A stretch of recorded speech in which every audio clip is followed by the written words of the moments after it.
Primeiro livro dos Reis, capítulo 1, versículo de número 5. Vamos juntos ler a bendita palavra de Deus.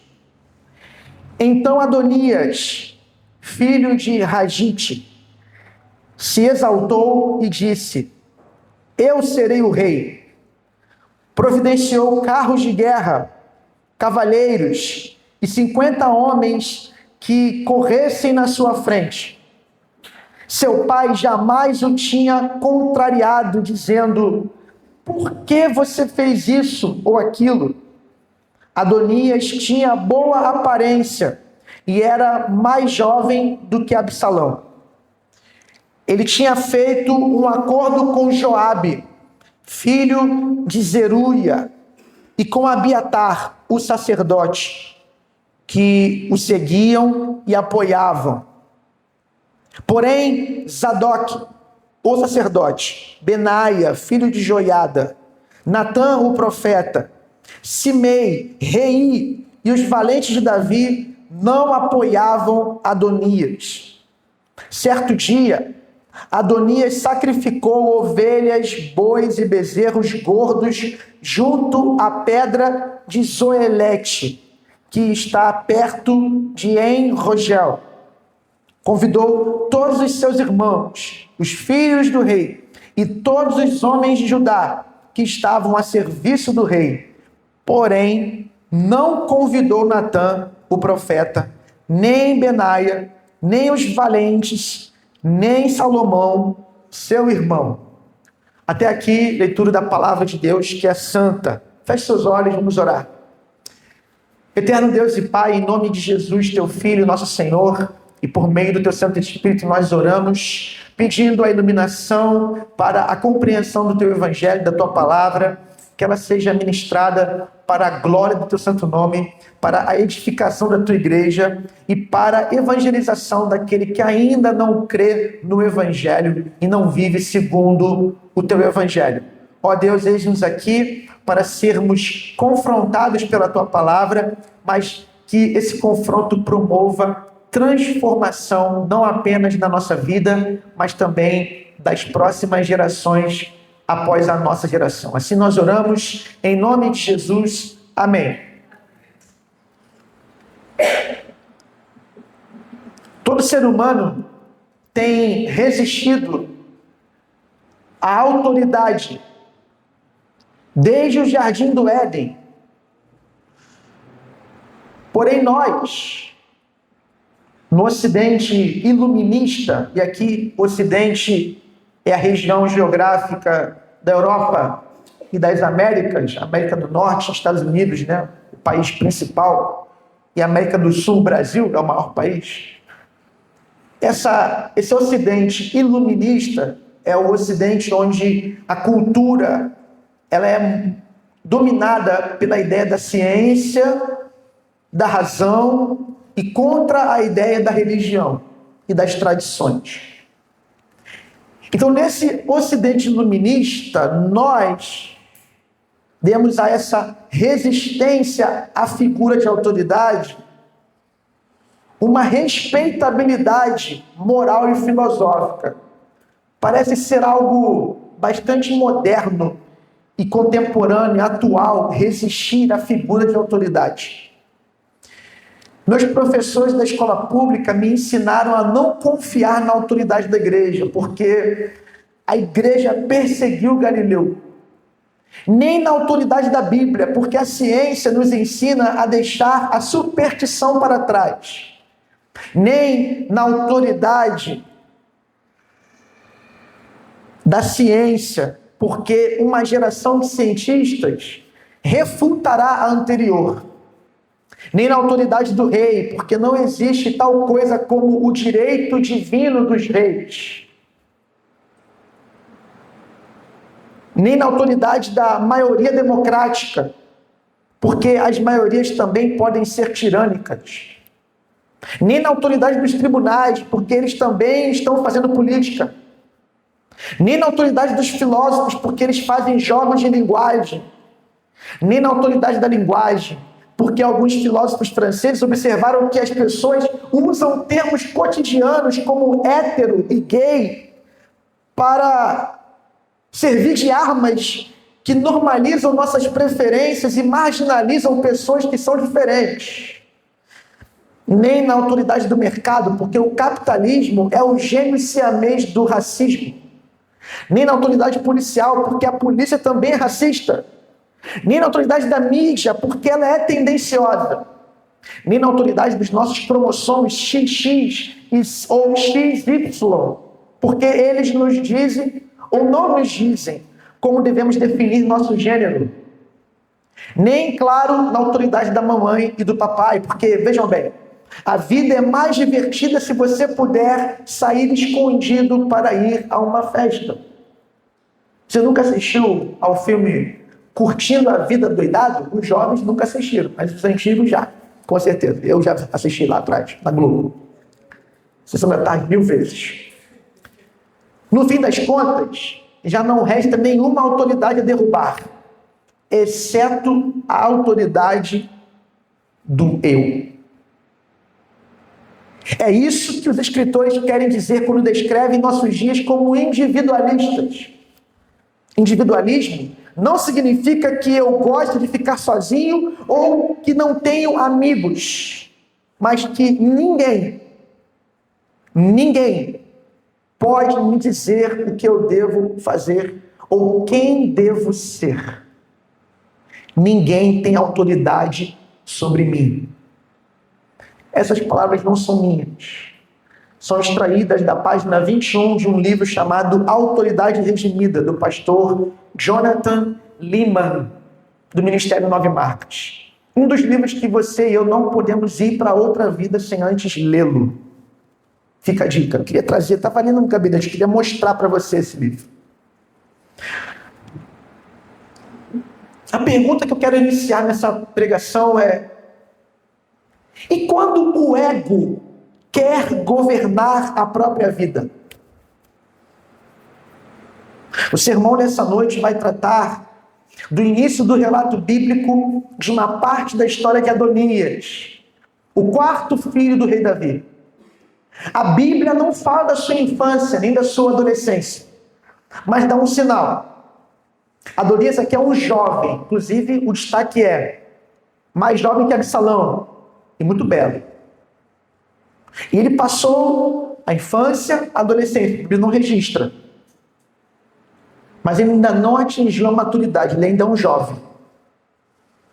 Seres humanos que ainda não chegaram à vida adulta passaram boa parte de suas vidas debaixo da tutela dos pais. Quem tem 18 anos, olha para trás, vê muito mais a sua vida debaixo de uma tutela. Pai, posso ir? Mãe, posso ir? Me dá dinheiro? Paga para mim? Do que a autonomia de resolver por si mesmo e tomar as suas próprias decisões.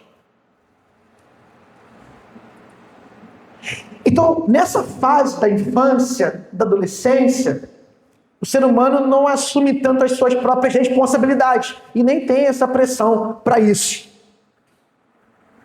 Agora, o que veremos é que até os filhos que tiveram alguns problemas em sua criação e na formação da sua identidade e caráter alcançam um estágio na vida em que não poderão simplesmente terceirizar a responsabilidade por suas ações. Chega uma fase que o jovem, ele já não pode mais dizer: mas eu não tive na minha criação e na minha formação esse valor e esse entendimento. Meu filho, você cometeu esse crime, você vai pagar, porque você tem maior de 18 anos, você já é maior de 18 anos, você vai responder à justiça pelo que você fez.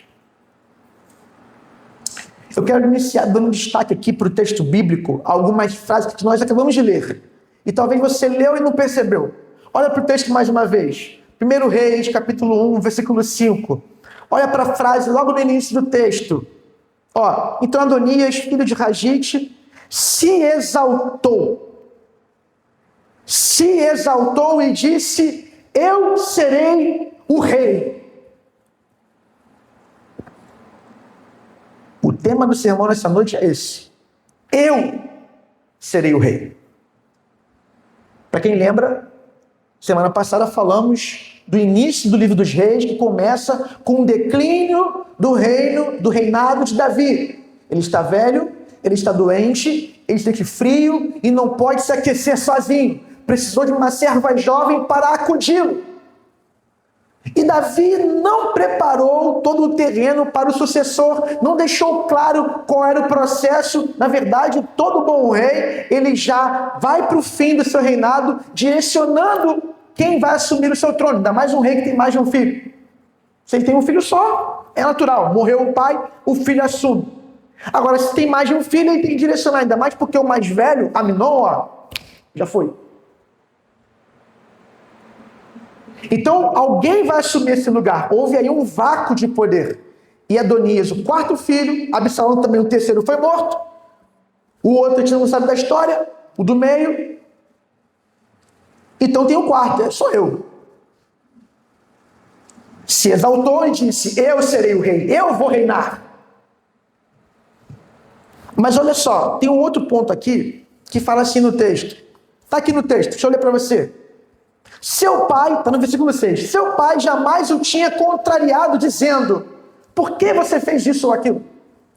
Então atenção, ele se exaltou e disse, eu serei o rei. Segunda frase que eu destaco no texto, seu pai nunca o contrariou. Lembrando que ele é jovem. Então imagina uma infância sem ser contrariado. Imagina uma adolescência sem ser contrariado.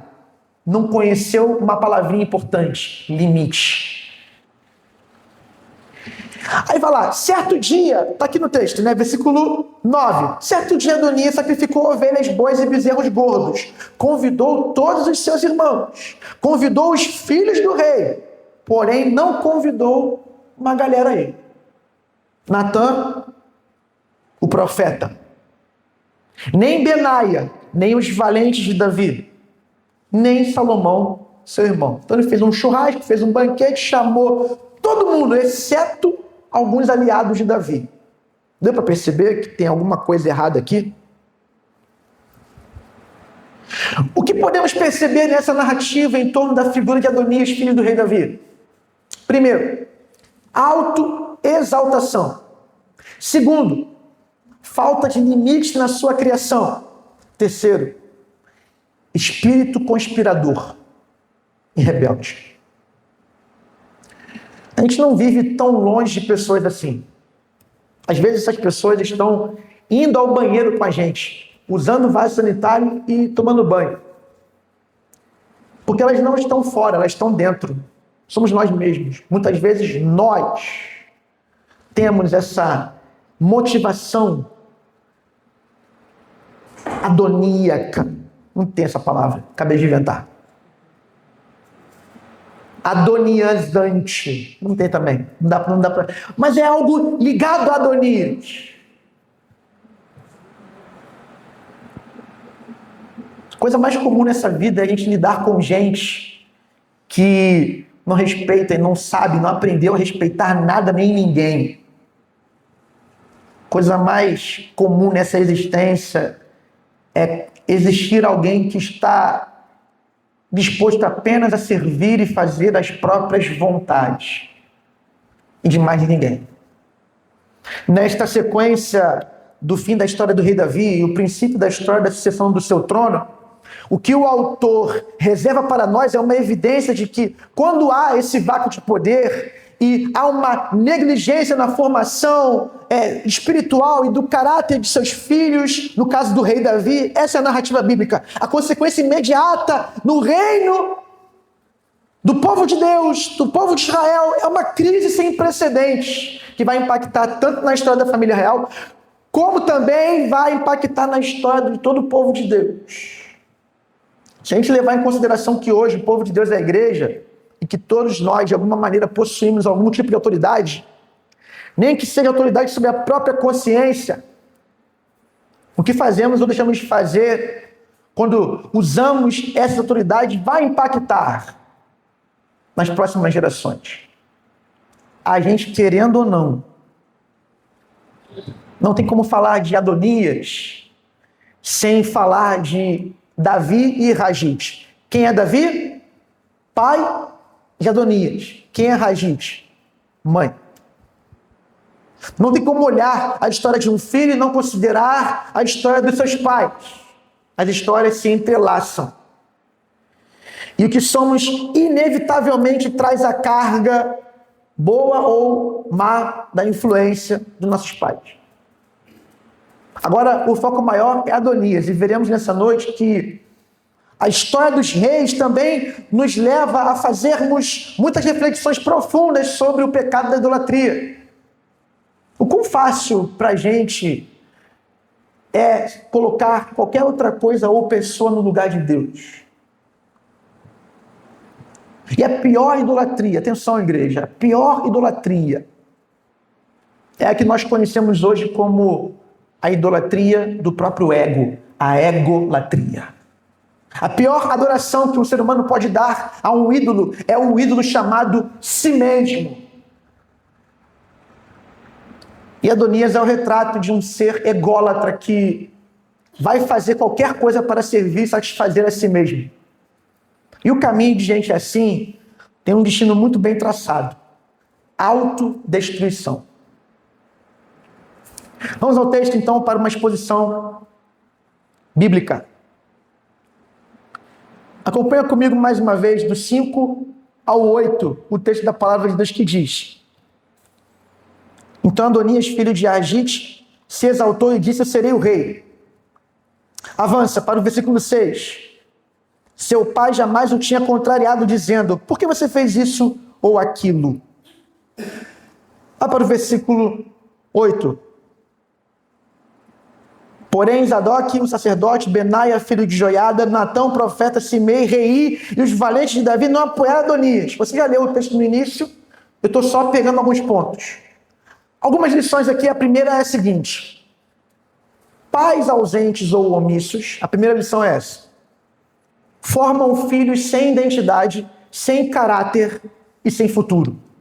Deixa eu repetir. Pais omissos ou ausentes formam filhos sem identidade, sem caráter e sem futuro. Se você investigar a história de Ragite, Adonias é filho de Ragite. Se você investigar na Bíblia, você vai ver que ela é esposa de Davi por inferência. Porque o texto diz que ela é mãe de Adonias, mas não há nenhuma relação bíblica no relato, na narrativa bíblica, de alguma história envolvendo ela e Davi, nem o seu filho. Não há nenhum diálogo, não há nenhuma conversa, não há nada. Olha só, lá em 2 Samuel 3, atenção painel, 2 Samuel 3, eu vou ler para você, olha aqui no telão por favor, versículo 1 ao versículo 4, é o momento que vai aparecer Ragite. Olha em qual contexto ela aparece. Durou muito tempo a guerra entre a casa de Saul e a casa de Davi.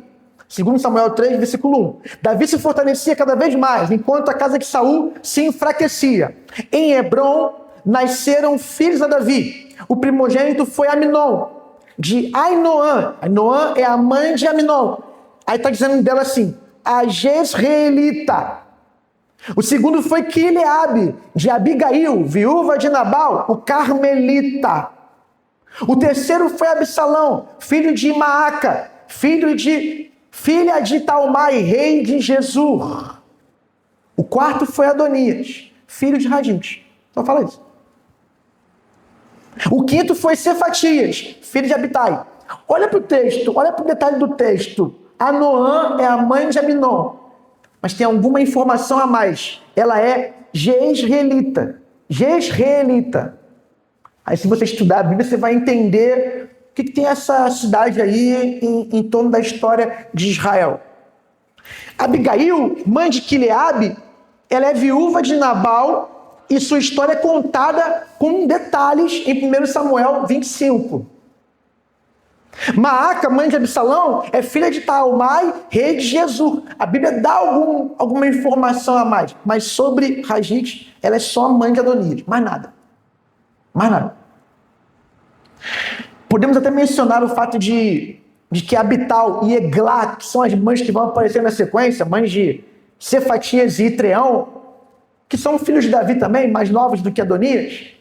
Não há também relatos aqui em 2 Samuel 3 da história delas. Porém, também não há relatos da história deles. Eles não são relevantes para a história aqui. Nem do livro de Samuel, nem do livro dos reis. Mas Adonias apareceu na história. Adonias tentou usurpar o trono. E ele tem um pai, Davi. Ele tem uma mãe, Ragite. E você não tem, na relação da mãe com esse filho, nenhum diálogo, nenhum afeto, nenhuma correção, nenhum ensino, nenhum limite dado. Parece que não foi só Davi que não deu limite para Adonias. Não foi só Davi que não contrariou em nada. Parece que a sua mãe também não tem muita atuação aqui. Tem detalhes no texto que a gente só consegue perceber com uma leitura mais atenta ao texto. Então Davi e Ragite são o combo perfeito da formação de um Adonias arrogante, rebelde e incapaz de ser original nem mesmo na tentativa de golpe de Estado. Ele imita o seu irmão mais velho. Ele imita. Olha a semelhança. E você leu no culto hoje o texto. Você está com a Bíblia aberta aí em 1 Reis, certo? Versículo 5. Atenção de novo para o texto. Então Adonias, filho de Ragite, se exaltou e disse: eu serei o rei. Providenciou carros de guerra, cavaleiros e 50 homens que corressem na sua frente. Agora acompanha comigo, ouça aí, coloca aí, Karine, por favor. 2 Samuel 15, versículo 1, que você leu hoje no culto. Depois disso, vou dar um tempinho para ela colocar. Depois disso, 2 Samuel 15, versículo 1. Depois disso, Absalão arranjou uma carruagem, cavalos e 50 homens que corressem na sua frente. Sabe o que acontece? Adonias veio depois. 2 Samuel está na frente de 1 Reis. Ele está repetindo um padrão. Porque ele tem uma referência que não é o pai dele, é o irmão dele. O irmão conspirador. Diga-me com quem andas e te direi quem és. Nós somos resultado dos nossos relacionamentos. Nós somos fruto de influências. Você não age como age, a tua vida com Deus não é como é à toa. Tem muito fato de você andar com quem você anda, de você consumir o que você consome, de ter o estilo de vida que você tem. Amém, igreja?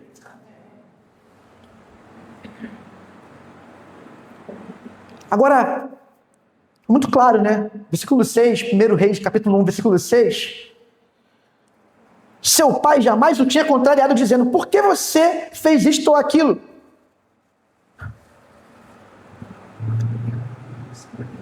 Seu pai jamais o contrariou. Sua mãe possivelmente não o confrontou, nem o direcionou o caminho, como vamos ver no próximo sermão, uma outra mãe para um outro filho de Davi, e ela é outra pessoa, ela é uma conselheira. Ela é uma auxiliadora. Vai pegando a dica aí, irmão. Ela é a pessoa que vai ser o exato oposto da mãe de Adonias. Ela vai ser uma mãe presente num momento crítico. A Batseba com Salomão. Vai ser papo da semana que vem. Adonias, então, é um filho... Atenção, igreja. Adonias é um exemplo claro bíblico de um filho que é órfão de pais vivos. Tem gente que é filho órfão de pais vivos, porque seus pais são ausentes. Assim são pais omissos, como no caso de Davi. Ele estava muito preocupado em ser um bom rei. Ele estava muito ocupado com o seu trabalho. Davi tinha uma nação para cuidar. Davi tinha guerras a vencer. Davi tinha reinos a conquistar. No caso de Ragite, a gente não sabe, mas ela, como uma das esposas do rei, ela não tinha carência financeira material.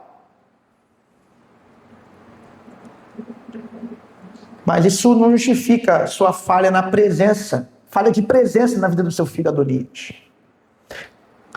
Quantos de nós consideramos a missão da paternidade e da maternidade algo menos essencial do que a necessidade de ganhar dinheiro, pagar as contas e manter o padrão de vida? Mas nossos filhos merecem e precisam, carecem de muito mais do que o dinheiro pode dar. Nossos filhos precisam de ensino, proteção, afeto, cuidado, serviço. correção, tempo de conversa, presença, oração, demonstração prática do evangelho. Nossos filhos precisam ver nossa fé. Nossos filhos precisam receber nossas orações presencialmente por eles, em favor deles. Eles precisam conhecer o nosso Deus. Porque eles precisam de algo muito mais do que presente. Eles necessitam de presença. Adonias teve um final idêntico a Absalão. Porque Absalão era a sua referência. Absalão conspirou contra Davi e foi derrotado. Adonias conspira contra Davi e será derrotado. Mesmo um Davi velho, um Davi sem forças, ele não vai conseguir assumir o trono. Quem toma o caminho mau, de um mau exemplo, tende a terminar como o exemplo mau que procurou seguir e imitar. A referência de homem para Adonias deveria ser Davi, seu pai. Pais omissos formam filhos sem identidade, sem caráter e sem futuro. Segunda lição, chega um tempo em que a criança ou adolescente chega à vida adulta.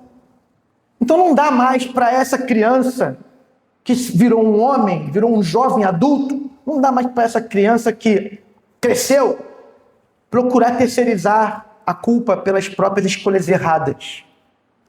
Ok, Adonias, você faltou na tua formação, faltou na sua criação, mas você agora tem 20 anos. Você tem 25 anos. Você é um homem.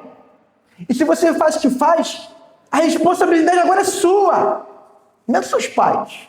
Eles falharam, ok, mas agora você é homem. Se você faz o que faz, você faz porque você quer. Essa é a segunda lição do texto. Porque o texto não vai isentar, e não está isentando Adonias, está falando assim, Adonias começou a fazer um monte de coisa da própria liberdade de consciência dele. O caminho agora é dele. Então a criança é responsabilidade do pai. Adolescente, até um certo ponto também. Mas chega uma idade, eu não vou aqui estabelecer o recorte. Na minha cabeça, 16, mas isso aí é irrelevante. O que importa é, em algum momento, esse adolescente já está bastante capaz de assumir responsabilidade. Está começando a votar. Se o pai ensinar, ele dirige. Já é jovem aprendiz, já pega um dinheirinho. Já pode comprar a roupinha dele. E com 18, está emancipado, irmão. Se cometer um crime, não é papai que vai lá resolver, não. Viu? Tô brincando. Você não vai cometer crime. Mas você tem 19 anos. É isso? Então, tu acha mesmo que se tu der um mole, Marcelo vai lá? Pelo contrário, ele vai se juntar ao policial para te dar uns tapas. O que tu foi aprontar, Gabriel? Chega uma idade que está na conta, na responsabilidade desse jovem que agora já não é mais uma criança. Muitos filhos de pais ausentes superaram essa falta. Chega uma hora que não é desculpa mais, irmão. Tem filho que chega um momento, ele encontra uma outra paternidade, uma outra maternidade, ele encontra uma outra referência e ele vai. Né, irmão? Tô vendo a irmã fazendo assim, ó. E às vezes, mesmo sem ter referência, por conta da graça de Deus, por conta da fé, por conta da força de caráter, esse jovem vai, ele mesmo se adota como pai, como mãe, e ele direciona a sua vida. Eu não vou seguir o caminho da minha mãe e do meu pai. Eu não vou seguir esse ciclo. Eu vou para um caminho reto, um caminho bom, que vai me dar uma prosperidade diferente dessa miséria que eu vejo neles.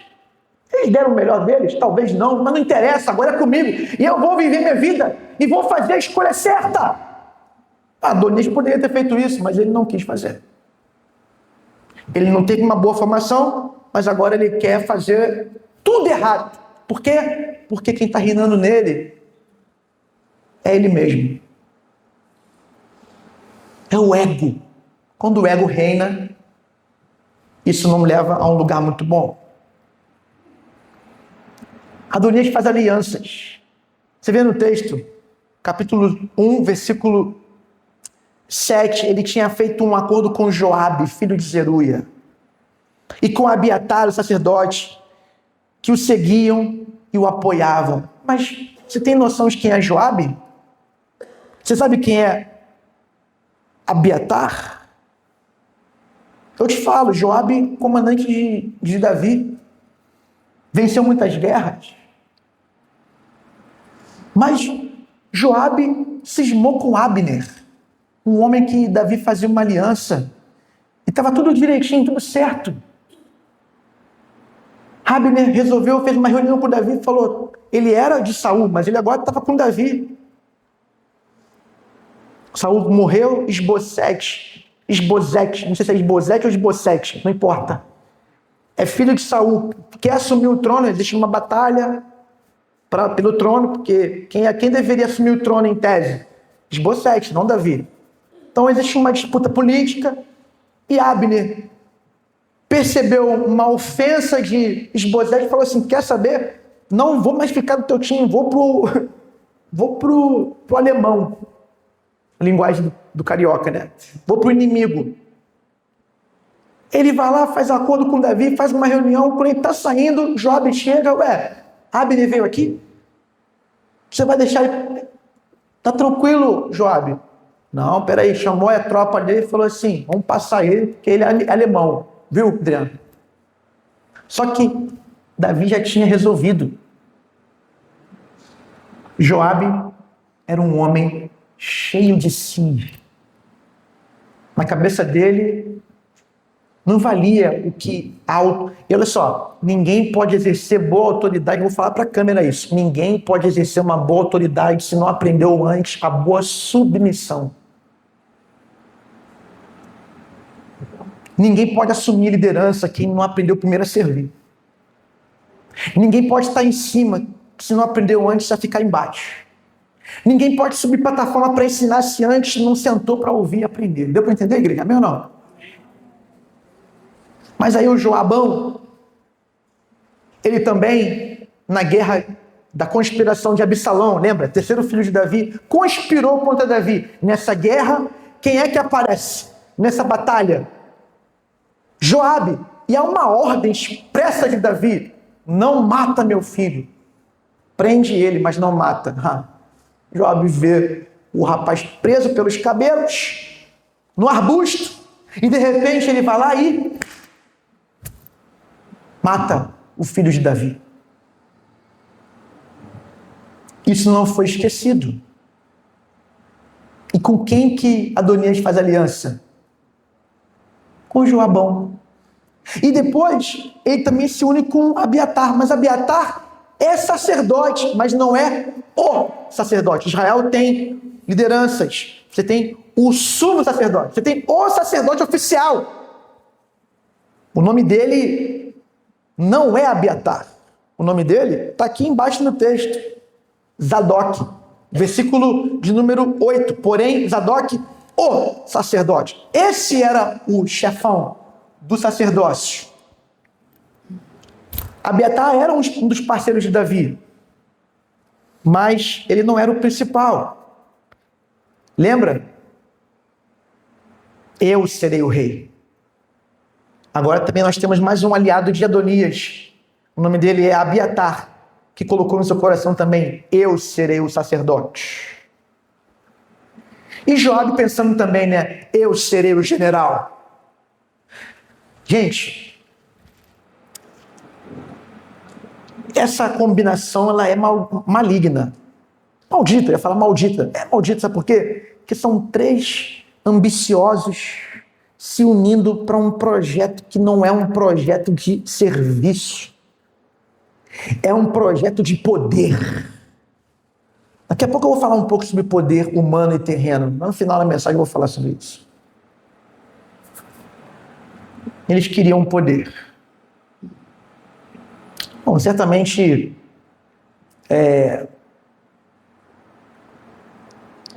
houve uma questão aqui, porque quando Salomão ele assume o trono, quem são os alvos de Salomão? Fabinho já leu esse livro. Fabinho falou comigo essa semana assim, ó, minha ovelha, orgulho da minha ovelha. Falou assim, pastor, me animei com a Bíblia, estou lendo o 1º Reis, daqui a pouco, já estou lendo o 2º Reis. Eu falei, eita glória, Senhor, vai trabalhando no coração para ele ler todos os livros históricos do Antigo Testamento e vai para o Novo e vai embora, meu filho. Então, quem é que Salomão vai logo caçar? Joabe e Abiatar. E quem é que ele também não deixa passar batido? Seu próprio irmão Adonias. Bom, Adonias é um jovem sedento. Você está vendo aqui o texto? Jovem sedento por poder. Viu, Leila? E ele fez aliança com iguais. Sedentos pelo poder, Adriano. Somos o resultado dos nossos relacionamentos. Repete após mim assim. Nós somos o resultado dos nossos relacionamentos. Então, irmão, dependendo com quem você anda, isso explica por que você está onde está. Ninguém que anda com gente ruim pode estar numa boa. Ninguém que anda com gente errada pode estar caminhando no caminho certo. Mas quem está andando com gente de Deus, com certeza está crescendo, está avançando, está vencendo, está rompendo, porque nós somos o resultado dos nossos relacionamentos. Então aprenda a escolher bem as suas companhias. Eu posso ouvir um amém? Amém. Vamos para o versículo 9 e 10. Já estou tentando caminhar para o final, amém? 9 e 10. Certo dia, Adonias sacrificou ovelhas, bois e bezerros gordos junto à pedra de Zoelex, que está perto de En-Rogel. Convidou todos os seus irmãos, os filhos do rei e todos os homens de Judá que estavam a serviço do rei. Porém, não convidou Natã, o profeta, nem Benaia, nem os valentes, nem Salomão, seu irmão. Veja que aparentemente Adonias não tinha como mau exemplo apenas Absalão. Ele também decidiu copiar Saul. Porque ele resolveu como o rei auto-intitulado. Porque reis, atenção gente, reis não se auto-intitulam. Reis, eles vão ser intitulados, reconhecidos pelo povo, e quando eles passam para os seus filhos, eles intitulam seus filhos, eles passam o bastão, eles fazem a sucessão do reino. Isso não aconteceu. Adonias fez uma imitação barata de Absalão, pegou uns cavalos, pegou um grupo, se intitulou rei, e aí ele resolveu fazer um banquete, um churrascão, de graça, 0800. Vem quem quer. Quer dizer, vem quem ele quer. Alguns ele proibiu de ir. Aí você percebe que ele está imitando, ao fazer sacrifício de animais, Saul. Deixa eu ler para você aqui rapidinho. Capítulo 1, ou melhor, 1 Samuel 13, do 8 ao 14. Coloca aí, por favor, Gabriel. 1 Samuel 13, do 8 ao 14, eu vou tentar ler rápido aqui, você acompanha na tela, por favor. Saul esperou 7 dias, segundo o prazo determinado por Samuel. Mas como Samuel não vinha a Gilgal, o povo foi se espalhando dali. Então Saul disse, tragam-me aqui o holocausto e as ofertas pacíficas. E ofereceu o holocausto. Mal tinha ele acabado de oferecer, ele sacrificou. Ele matou os animais. Mal tinha ele acabado de oferecer o holocausto, ele chegou Samuel. Saul saiu ao encontro dele para o saudar. Samuel perguntou, o que foi que você fez? Saul respondeu, vendo que o povo ia se espalhando daqui e que você não vinha no prazo combinado e que os filisteus já tinham se ajuntado em Micmas, eu disse comigo, agora os filisteus virão contra mim em Gilgal e ainda não busquei a face do Senhor. Assim, forçado pelas circunstâncias, oferecia holocaustos. Então Samuel disse a Saul, você cometeu uma loucura, não guardando o mandamento que o Senhor, seu Deus, lhe ordenou.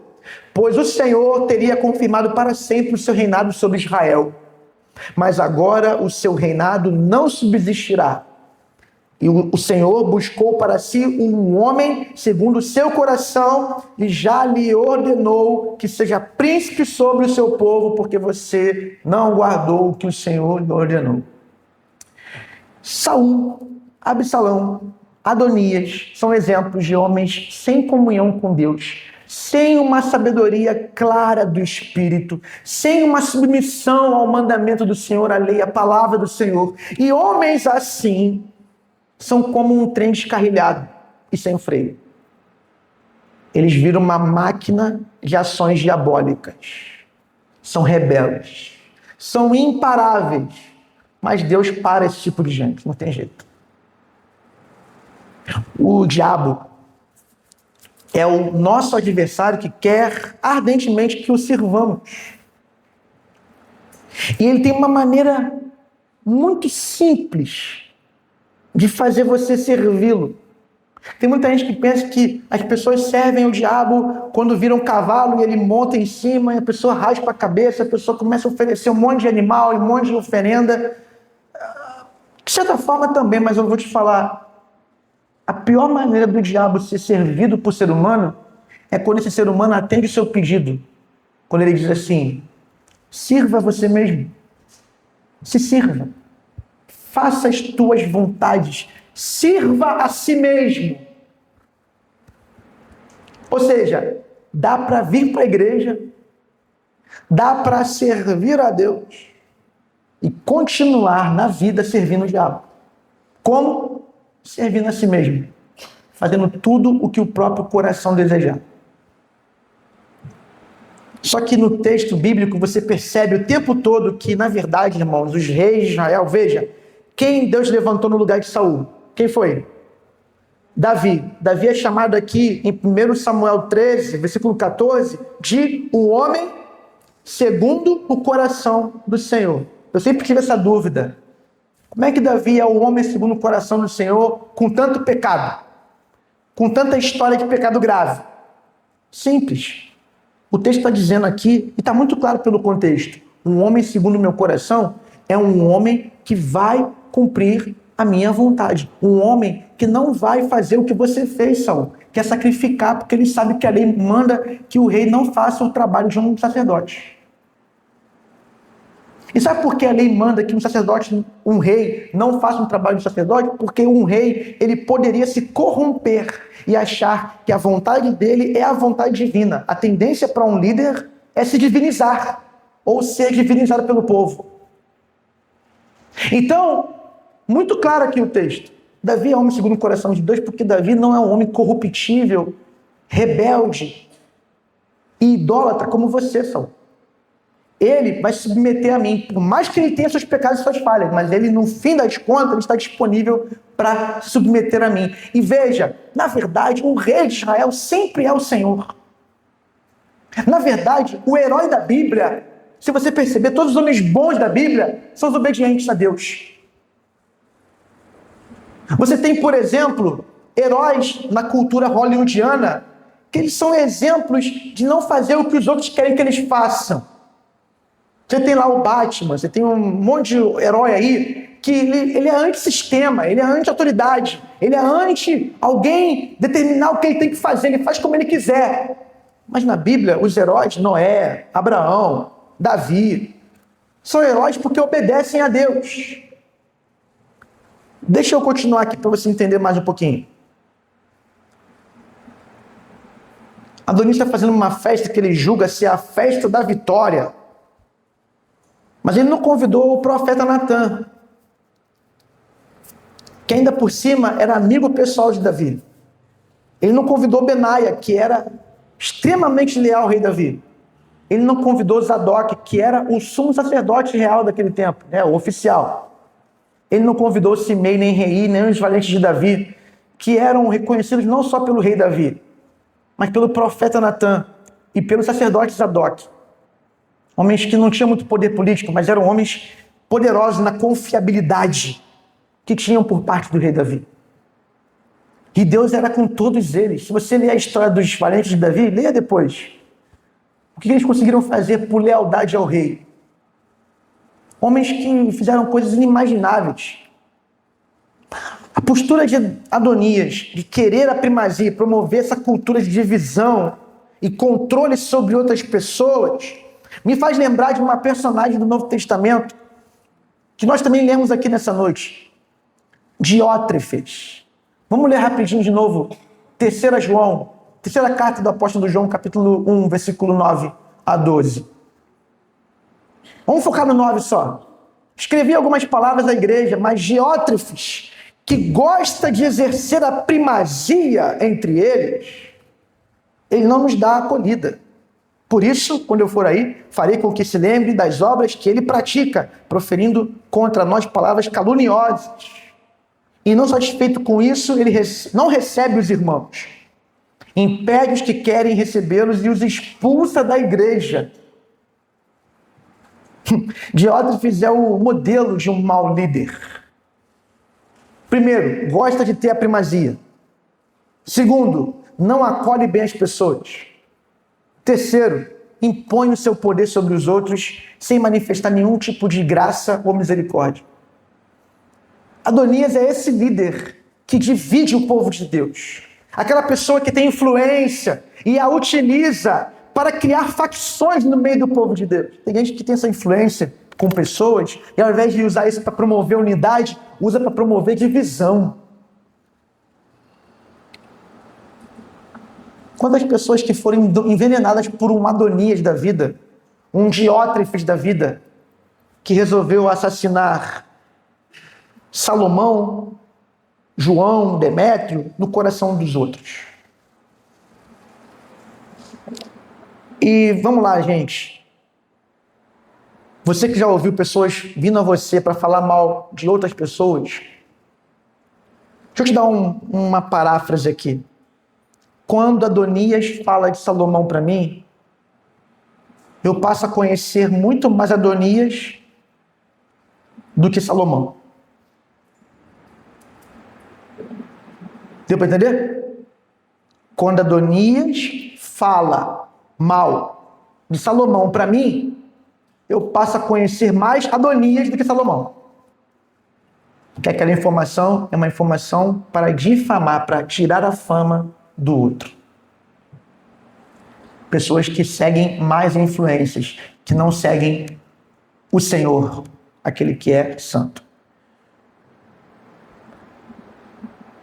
Você percebeu também que Adonias não convidou, além dos valentes de Davi, além do sacerdote, do profeta, ele não convidou uma pessoa muito especial aqui? Quem foi? Quem? Salomão. Não falamos de Salomão. Ah, mas Salomão vai aparecer muito aqui nessa série. Ah, Salomão daqui a pouco ele vai ficar um bom tempo aqui sendo falado. Para coisa boa e para coisa ruim. É engraçado, Salomão também não foi chamado para essa festa de Adonias. Agora, há textos que comprovam que Adonias, de alguma maneira... Porque, irmão, não tem porquê ele não chamar o irmãozinho dele. É o mais novo. Chama o rapaz lá, o moleque novo, cara. Chama aí pra festa. Dá uma carninha de porco pra ele. Dá uma maminha pro rapaz. Dá uma linguicinha pra ele. Não pode não, porque são judeus, não comem linguiça não. Mas dá uma carne de boi, uma carne de... Nem de porco. Dá uma asinha de frango. Coitado do Salomão, não vai poder participar. Sabe por que não comeu um cordeirinho? Sabe, cordeirinho não sei, então é bom. Sabe por que ele não comeu esse cordeirinho? Porque algo me diz no texto que Adonias e o povo sabia de alguma maneira que Salomão era o escolhido. Eu mostro para você que rapidinho para a gente encerrar. Vai crendo aí. Estamos quase lá. Olha aqui a Bíblia. Olha para a Bíblia. Se você olhar, atenção Gabriel, telão, 2 Samuel 7, versículo 12. Coloca para mim muito rápido aí. Só lê o texto comigo ali. Quando os seus dias se completarem e você descansar, isso aqui é o profeta falando com Davi. Então farei surgir depois de você o seu descendente, que procederá de você, e estabelecerei o seu reino. Aqui não está falando só de Salomão não, tá? Está falando de Jesus. Mas podemos entender que também é Salomão aqui. Continua, versículo 13. Este edificará um templo ao meu nome, e eu estabelecerei para sempre o trono do seu reino. Se você ler a história dos reis, quem vai edificar o templo? Salomão. Então, ele é, de fato, assim, apontado de alguma maneira como sucessor legítimo. Agora, tem 2 Samuel 12, versículo 25, que é um detalhe que a gente não percebe também. Natan, olha o texto. Davi, 2 Samuel 12, 25. Davi o entregou nas mãos do profeta Natan, e este lhe chamou Gedidias. por causa do Senhor. Sabe o que significa G de Dias? Amado do Senhor.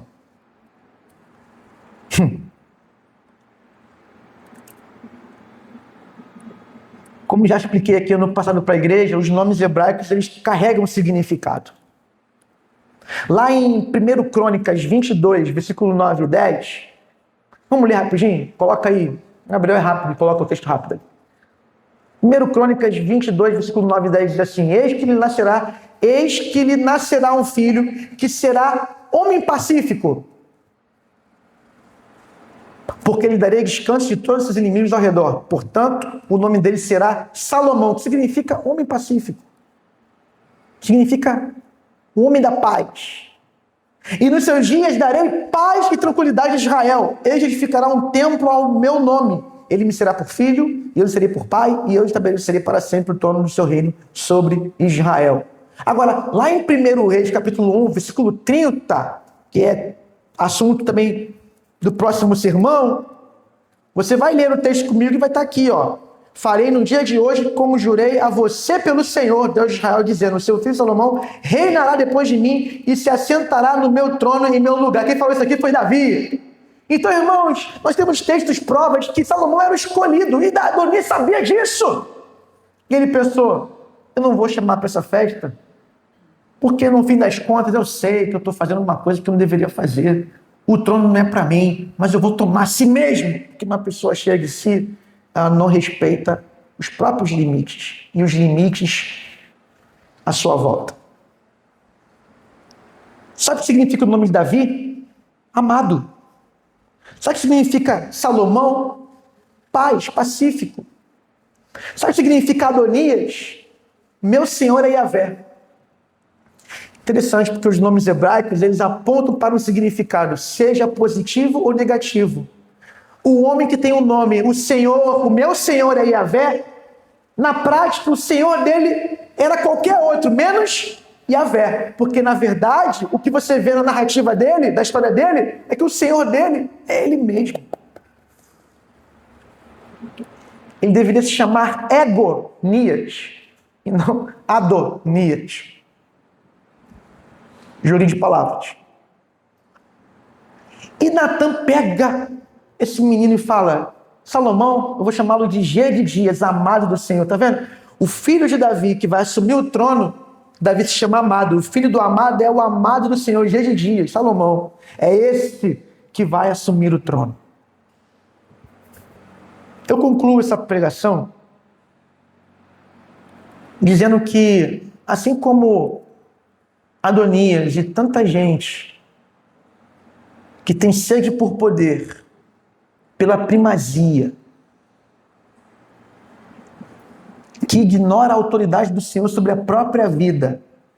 Tem gente que não quer a primazia numa igreja. Tem gente que não quer ser o pastor da igreja. Tem quem queira, mas tem quem não queira. Tem gente que não quer subir a plataforma aqui, não quer pegar o microfone. Mas tem o espírito de Adonias. Porque ninguém pode dominar a sua alma, ninguém pode reinar sobre ele ou sobre ela. No dia a dia, a oração não é seja feita a tua vontade, é seja feita a minha vontade. Irmãos, todo aquele que ignora o governo do Senhor, o temor do Senhor, está colocando o próprio ego no trono do próprio coração. E existe uma tendência em nossos corações a agir como Adonias. Fazer o que nós queremos e que exatamente não agrada a Deus. Nós, por nós mesmos, vamos terminar igualzinhos a Adonias. O nosso caminho natural é querer governar a própria mente, o próprio corpo e a própria vida e chegar na autodestruição de Adonias. Mas, veja, a boa notícia nessa noite é que a Bíblia não conta só a história de Adonias. A Bíblia conta a história de um rei que veio a esse mundo não para ser servido, não para fazer a própria vontade, não para assumir o trono por meios políticos, para assumir o trono por meio da obediência ao Pai. O nome dele é Jesus Cristo de Nazaré. Marcos capítulo 10, versículo 41 a 45 diz assim, coloca aí por favor, Gabriel, leia comigo aqui no telão, para você acompanhar a palavra de Deus. Quando os outros 10 discípulos ouviram isso, começaram a ficar indignados com Tiago e João. Mas Jesus, chamando todos para junto de si, disse, vocês sabem que os que são considerados governadores dos povos os dominam e que os seus maiorais exercem autoridade sobre eles. Mas entre vocês não é assim. Pelo contrário, quem quiser tornar-se grande entre vocês, que se coloque a serviço dos outros. E quem quiser ser o primeiro entre vocês, que seja servo dos outros. Pois o próprio Filho do Homem não veio para ser servido, mas para servir e dar a sua vida em resgate por muitos. Jesus veio para revelar que melhor é agradar a Deus do que aos homens, especialmente quando esse homem que quer ser agradado é o fatídico si mesmo. Jesus é muito superior a Adonias, porque conquistou o reino não por meio da força política, mas por meio da graça e da verdade. E é muito importante uma palavra final aqui nessa pregação. Eu preciso dar uma palavra pastoral para a igreja, encerrando esse sermão. Em 2018 e principalmente em 2022, a polarização política escalou a níveis satânicos e pecaminosos, inclusive no meio cristão, no meio da igreja. Eu soube de um filho que votava num candidato do polo X, que tinha um pai que votava no candidato do polo Y, totalmente antagônico, e eles brigaram até chegar a uma luta corporal e chegar ao assassinato do próprio pai. O filho foi preso em novembro de 2022, depois das eleições. Eu sei de muita gente que saiu da igreja e não quer mais voltar, porque alguém disse para ela que cristão só vota em determinado partido político, em determinado político. Eu quero deixar claro aqui, nesse púlpito, que isso não tem nenhum respaldo nas Escrituras. E que eu não aceitarei debates políticos, nem propaganda política nos ambientes da igreja ou nas redes sociais da igreja, especialmente o grupo do WhatsApp da igreja. Eu oriento desde já as secretárias. Cadê as secretárias? Uma está aqui me ouvindo, a outra vai ver depois a gravação. Eu oriento que elas apaguem de forma unilateral e sumária qualquer conteúdo que seja de cunho político ou eleitoral no grupo da igreja. A igreja é uma embaixada não de uma nação terrena, mas uma embaixada do reino dos céus.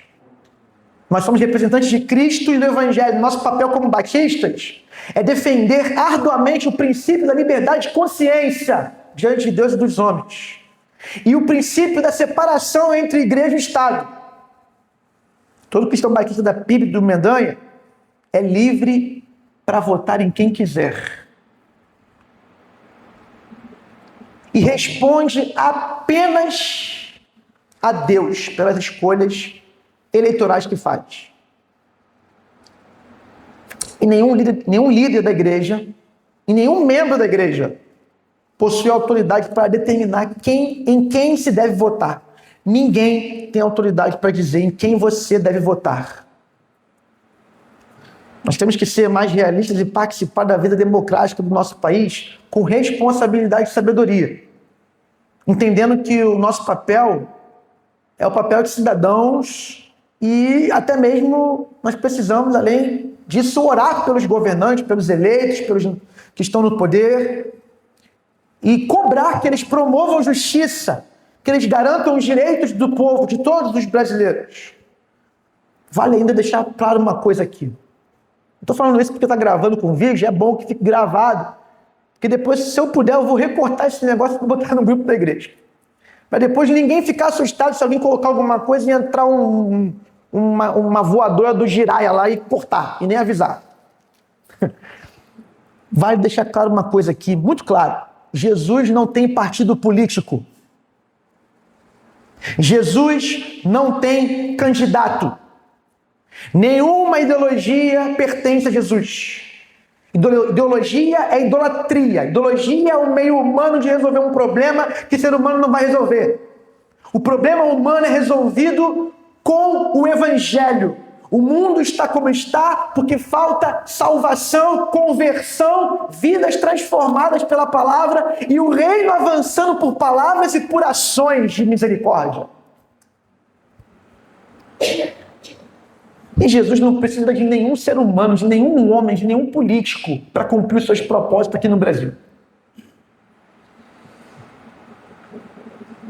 E nós estamos em Cristo, somos a igreja, o corpo de Cristo. Nós temos a mente de Cristo. E nós procuramos pensar como Cristo pensa e andar como Cristo andou. E cada um vai votar com base nos princípios da palavra de Deus. E vai dar contas a Deus das escolhas que fez. E eu quero falar isso com muito cuidado e carinho para todos vocês. Por favor, irmão, não coloque a tua esperança em nenhum projeto político de poder terreno. Não ponha a tua esperança no homem. Não ponha a tua esperança no Estado.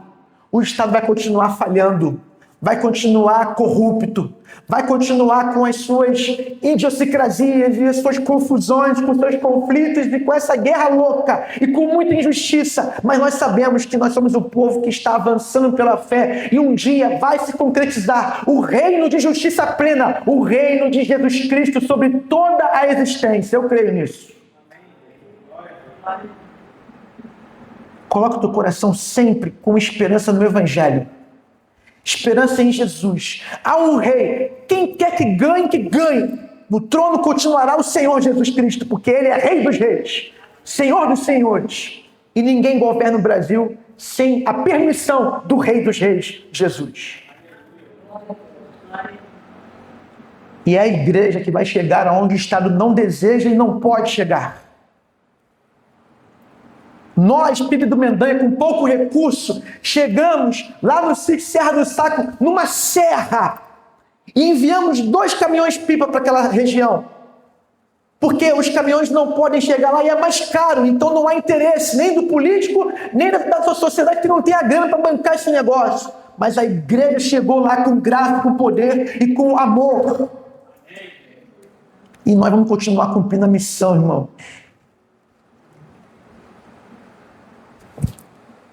Isso posto,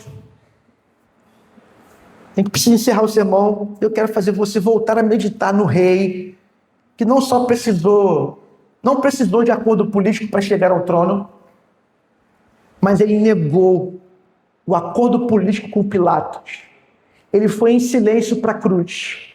Ele morreu, mas ele ressuscitou ao 3º dia. E agora, todo aquele que põe confiança nele recebe o perdão, a vida eterna e tem paz com Deus. E o reino começa em sua própria vida. É Jesus que precisa estar no trono. É Jesus que precisa reinar. Quando não há o reino de Jesus, há o reino de Adonias. Um reino cheio de rebeldia, de conspiração, de maldade. Mas quando o reino é o reino de Jesus, então esse reino é um reino de justiça e paz e alegria no Espírito Santo. Desista de ser o rei. Permita que Jesus seja o rei do seu coração. Amém. Vamos orar. Senhor, Tu és o nosso rei. Nosso coração pertence ao Senhor. Reina em nosso coração.